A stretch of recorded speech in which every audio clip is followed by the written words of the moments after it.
welcome back to another episode of Preseason Diaries. This is session 19, a Wednesday morning, and it was cold. It was absolutely cold.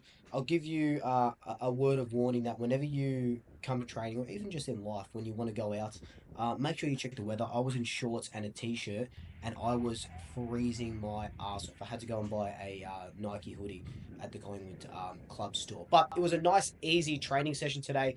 It was more skill based. You know, it was high pressure, short kicking. It was actually a pretty good session. No one really stood out, but we'll talk about that a little bit later.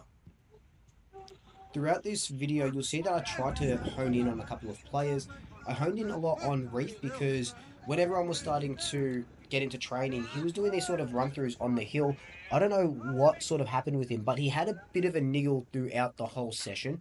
He was in full training, he wasn't in rehab or anything, but he did see the physios a couple of times. I think it might have been a calf, as you can see here, he's just sort of stretching his calf, but again, I was on the opposite side, so I really had NFI. But he does come back to full training with the boys, as you can see around here. A second.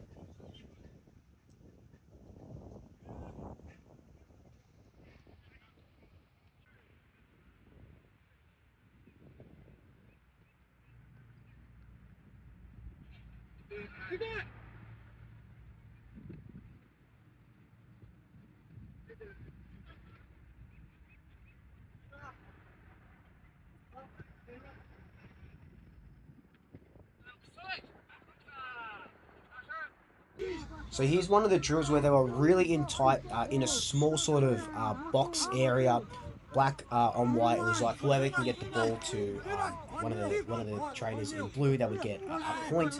And it was just really tight, really high pressure sort of situation stuff, handballing.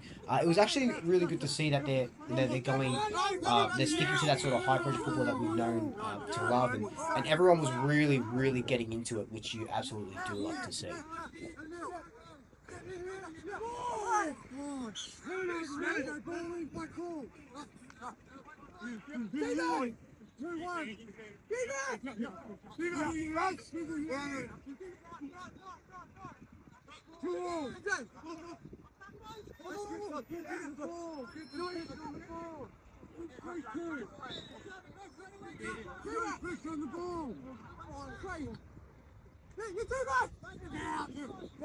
I did focus a lot on Darcy Moore throughout this training session. I didn't get a lot of footage of him, but I did focus on him, and he's doing well. Like all the players are sort of doing well. I don't think he's at 100%, not like physically or anything like that. Just all the boys aren't just really sort of into it. And I feel like Darcy Moore just needs an extra couple of percent, just to go above and beyond. But we know what we're going to get from him when he actually does really turn it on. And I'm not too concerned about Darcy because I know there's been a lot of eyes on him, but I'm not too concerned. He's gonna be incredible, and you'll see it through the practice matches. But again, he's training at a like 8.75 out of 10 at the moment.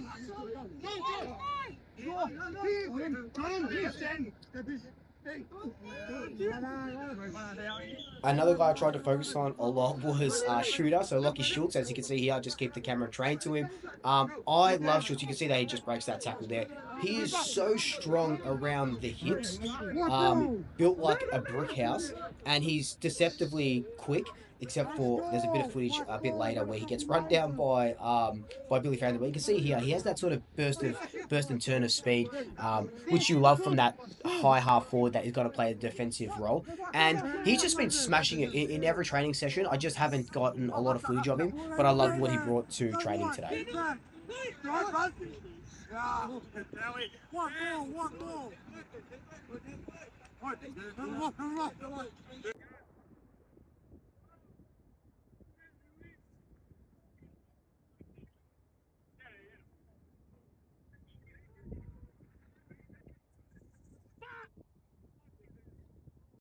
So this drill here, which you'll see a little bit more of a little bit later in the video, is just all about short kicking around the defense, and then it's also about they'll switch it on and they'll go long, and it's about that player, for example, Jordan De Goey. You'll see a little bit later that it's Bo coming across to the man that's going to mark it and just spoiling it.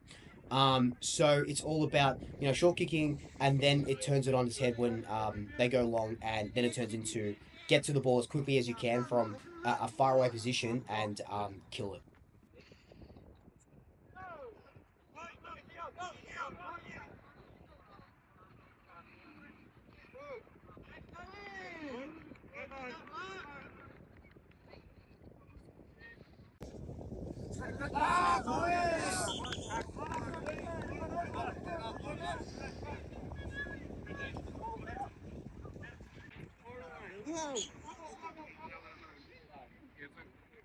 This is a good bit of footage of learning for Ned Long. You can see that he doesn't keep Pendlebury's sort of like goal side, and he just lets Pendlebury run free. And he's still a young player, he's still learning, but you can't afford, if you're playing in the middle, you can't afford for their best players to just sort of run around. And just classic, just sort of tackling. Matty Boyd, I'll speak his praises till the cows come home. But look at that spin from Demetrio. Like, what the hell? I think this kid's going to go far. I think he's going to debut this season.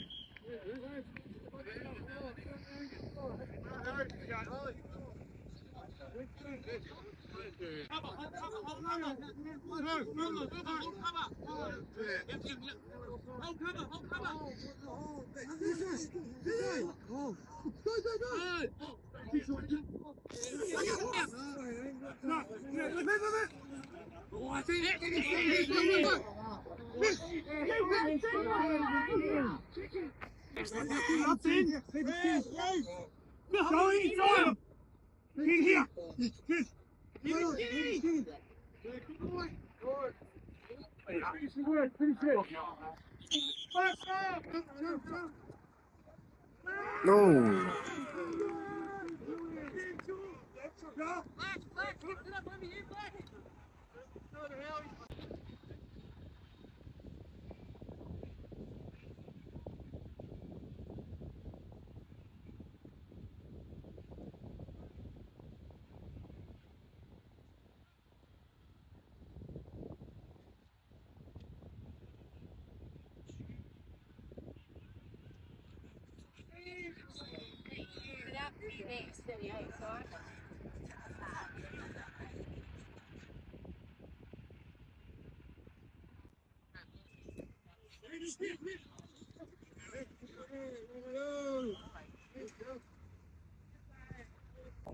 One player that just continues to impress me and is going to go to the next level, which is crazy to think about, is Darcy Cameron.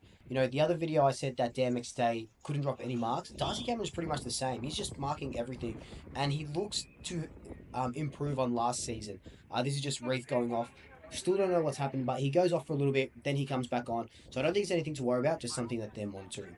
So you can see Darcy Cameron just always competing. Oscar Steen's done really well. I know at the start of the preseason diaries, I said that Oscar Steen just needed to show a little bit more, but now he's actually showing a little bit more, and it's really encouraging to see.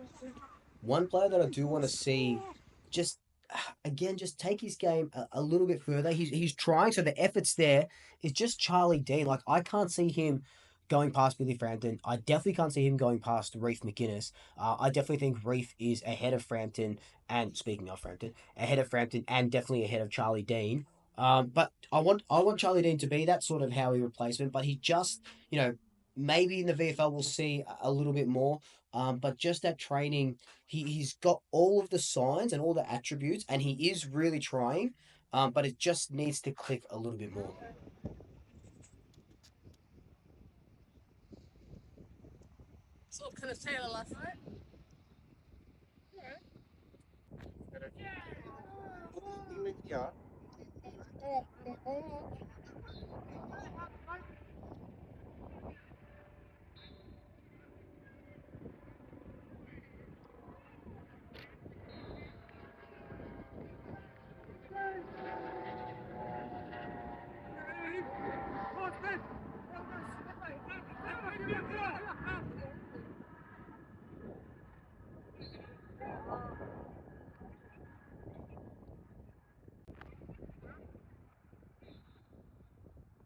To end the session, they had some scenario based not really match sim, but I guess match sim. You'll see Houston come and just kill this absolute ball in a second. So it's coming out of defense. Everyone starts in the middle and then just goes really wide, kind of like I don't know, like a switching the ground sort of drill. He's that dangerous and spoil and goes bang. Just absolutely kills it. So there was a little bit of scenario training. This one was actually pretty good. I actually liked when they were doing this drill because everyone, yeah, like I said, they start in the middle, then they all rush to one side of the ground, and then it's just about either killing the ball or taking a marker or bringing it to ground.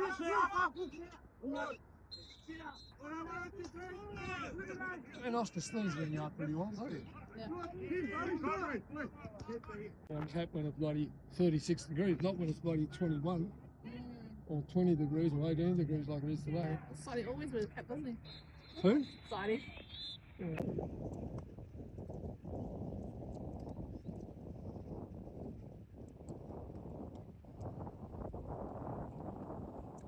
And that's pretty much it for this training session. Like I said, it was nice and easy. It was just the fundamentals. It was all about, coming out of defense. It was a very defensive minded session, I feel, in my opinion. And I love that sort of when they're all in that box and they're trying to get the ball out via handballs. It's that high pressure pies that we've come to love. But hope you enjoyed this. Big session on Friday, 9:30. AIA Centre, be there.